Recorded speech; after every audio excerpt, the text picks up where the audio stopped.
At this time of the year, it's a great time to do some tiling on your farm, especially right after wheat harvest. Well, sometimes you think, I just got my crop done, I need to take a little break here. But by the same token, when are you going to get the drain tile work done? When you compare to doing tiling after corn harvest, say in November, it's pretty cold, and jumping down into that hole as you're making connections with water in there and it's 40 degrees out, that's not very pleasant. When it's 80 degrees out or more, dealing with a little water, a little mud's no big deal. Okay, so here's the reason why we're talking about this today. Over the last couple of years, we had a lot of farmers say, oh, I don't know if I need tile now, it's getting dry. Oh, really? Well, we've had 2 dry years, no, 3 dry years in the last 25.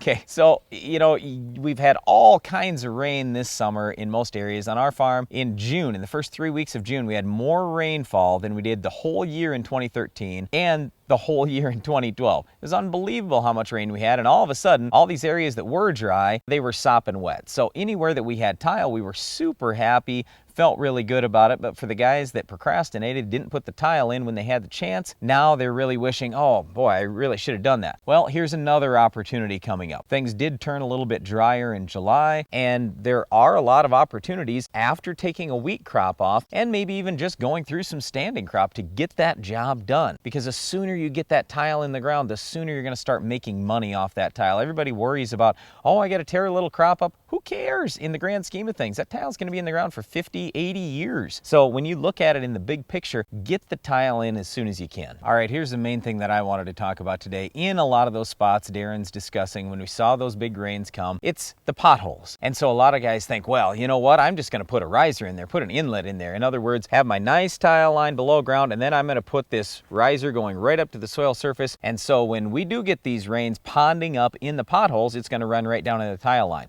Do not do that. That is absolutely not the way to go. Don't ever forget that as farmers, we are absolutely under attack from non-farmers. If you look at the number of farmers who farm 1,000 acres or more that are left in this country, it's 0.05% of the population. In fact, less than 0.05% of the population. There are only a few of us out here.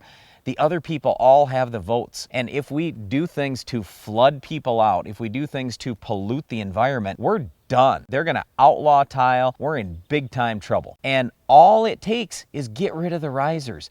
Just have a different system in there. All you need to do is run a nice tile line, not just to the center of the pothole, but all the way through it, all the way up the side hill on the other side of this pothole, and then run a bunch of lateral lines in there at 10 or 15 foot spacing and 2 or 2.5 feet deep. You do that, and yes, you won't get rid of the water quite as fast as having a riser, but it'll be pretty quick. It should be quick enough in almost every case to not only save the crop, but raise a great crop. And then because of this, we're not increasing flooding, we're not increasing erosion, and we're not increasing downstream water quality issues. So if you have good tile done the right way with no risers, you absolutely, look at the numbers, you're going to dramatically decrease flooding in your whole area, you're going to improve the downstream water quality, and you're going to dramatically reduce erosion. So now is the time to get tile in as crops start to come off.